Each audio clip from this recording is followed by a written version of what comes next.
Adam Levine's return to The Voice for season 27 was a high-profile homecoming.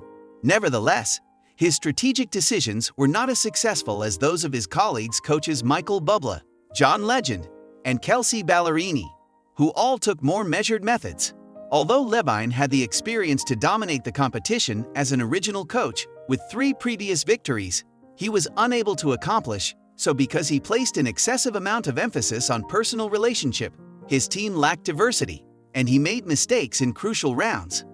This analysis, which is around 1,000 words long, investigates how Levine's choices were not in line with the contemporary dynamics of the program, as well as how Bublé, Legend, and Ballerini outmaneuver him through flexibility, strategic eliminations, and coaching that was centered on the audience. The changing nature of the continuum in season 27.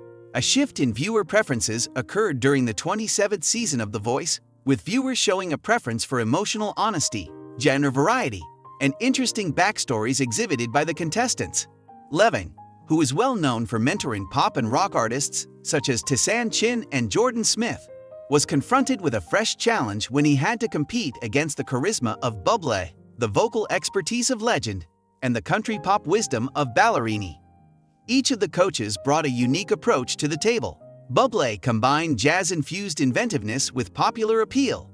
Legend placed an emphasis on vocal perfection and storytelling, and Ballerini utilized her knowledge in the genre to connect with younger voters. The fact that Levine was unable to adjust to these dynamics was the primary factor that led to his demise. A narrow concentration on pop and rock artists was proven to be Levine's first mistake during the blind auditions, which was highlighted by the team-building process. While he was looking for a flamboyant pop vocalist, he failed to take into consideration a soulful R&B singer, who would go on to flourish under Legend's direction, as well as a country musician who would go on to become a fan favorite on Ballerini's team. The dissatisfaction of the fans was echoed in the posts, with one person remarking, "Adam's team is all pop music. Where can I find the variety?" Bublé, on the other hand, assembled a diversified roster that included artists from the jazz, pop, and indie genres, whereas Legend and Ballerini balanced R&B, gospel, and country artists, guaranteeing that they would appeal to a wide range of voters. In a season where adaptability was of the utmost importance, Levine's team's competitiveness was hindered by the lack of genre diversity that they possessed. During the battle rounds, Levine made the mistake of putting chemistry between partnered artists into more priority than strategic eliminations, which resulted in his team being disadvantaged early on. He pitted 2 powerful pop performers against each other, which resulted in a performance that was truly remarkable. But it also required him to eliminate a potential finalist along the way. Bublé, on the other hand, chose to combine a less talented independent artist with a jazz singer who is a powerhouse, so keeping his top skill while cutting a performer who was less competitive. Using a similar strategy, Legend made selections based on statistics in order to promote musicians who received positive responses from their audiences. One example of this would be a gospel singer whose performance became popular on the internet. While this was going on, Ballerini utilized her knowledge in country music to match artists in a manner that accentuated their respective talents. For example, she created a harmony-driven duet that highlighted the vocal mix of her team. Although it was a shrewd move on Levine's part to take a folk pop singer from Bublé's team, he failed to cultivate the distinctive sound of the talented individual. Rather than that, he pushed a generic pop arrangement in the knockouts, which diminished the artist's authenticity. Fans attacked this approach, saying things such, "Adam is turning into a Maroon 5 clone. Allow them to shine." This stood in contrast to Ballerini's ability to emphasize the originality of her performers, such as when she coached a country artist to deliver a raw acoustic performance that resonated with voters. However, Levine's emphasis on rapport, rather than strategic coaching, started to eat away at the depth of his team. Levine's unwillingness to take chances was brought to light during the knockout rounds.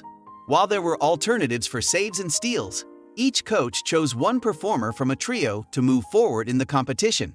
Instead of a gritty rock vocalist whose raw energy energized the audience, Levine went with a polished pop singer who gave a performance that was safe but forgettable. There were a lot of outspoken fans with statements such as, "Adam is sleeping on the name of the rock artist." This was a significant step forward.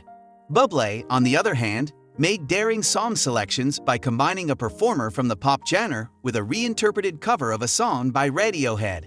This combination demonstrated versatility and generated viral buzz. The strategic coaching provided by Legend enabled a soul singer to create a technically immaculate performance, while the country musician, who was represented by Ballerini, won the hearts of voters with an emotional original song. The songs that Levine chose to perform were another area of weakness. When opposed to Legend's selection of a contemporary SEA tune or Bublé's jazzy take on a Billie Eilish hit, he relied on overdone renditions such as Adele's Someone Like You, which seemed to have become obsolete. The ability of Ballerini to select songs that accentuated the tales of her artists, such as a country ballad that was connected to a contestant's personal experience, further outshone the choices that Levine made, which were extremely predictable. Because of his inability to innovate in terms of song selection and artist progression, his squad became vulnerable as the competition became more intense. When it came to the playoffs, Levine's team was not as strong as the teams that his competitors had.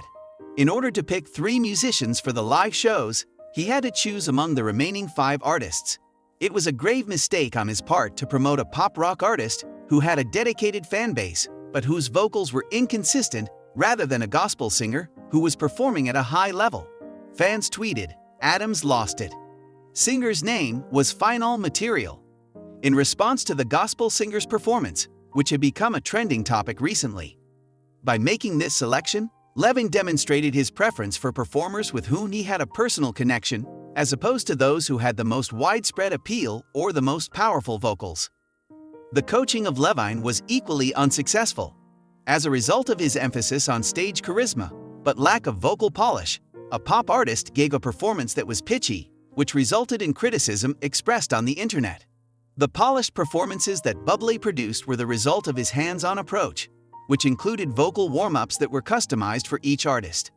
His team was able to connect with viewers because to Legend's workshops on emotional delivery, while Ballerini's mentoring on narrative helped her artists become more honest.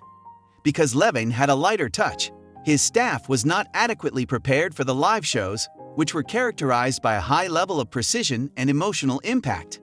Levine required a more strategic approach in order to compete with other artists such as Bublé, Legend, and Ballerini. It would have been better for him to seek out a balanced team during the blind auditions, looking for performers from the R&B, country, or independent genres to broaden his roster. By choosing more difficult elimination choices and selecting songs that showed originality, such as a rock artist performing an acoustic cover of a hip-hop track, he may have preserved elite talent during the knockout rounds and the battle rounds. As the playoffs progressed, Levine ought to have placed a higher priority on vocal strength and audience reception than he did on his personal favorites. This would have ensured that his most talented performers advanced. Additionally, Levine had the opportunity to absorb the characteristics that his opponents possessed as coaches, such as Bublé's inventive song arrangements, Legend's vocal perfection, and Ballerini's mentorship that was motivated by narratives.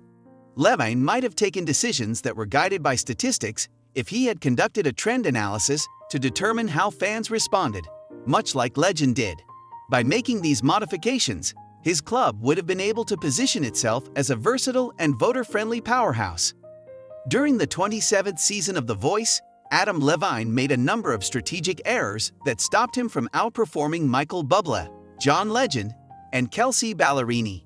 These errors included narrowing the focus of team building, placing a higher priority on rapport than competitiveness, and selecting safe picks. Levine was unable to adjust to a season that praised variety, honesty, and aggressive coaching, despite the fact that his charisma and expertise were assets. At every point, he was outmaneuvered by the inventiveness of Bublé, the precision of Legend, and the storytelling of Ballerini. In the ever-evolving world of The Voice, Season 27 serves as a timely reminder that even the most experienced coaches need to develop in order to be successful. If Levine is willing to learn from the strategic mistakes made by his competitors, he may be able to recapture success during his subsequent stay.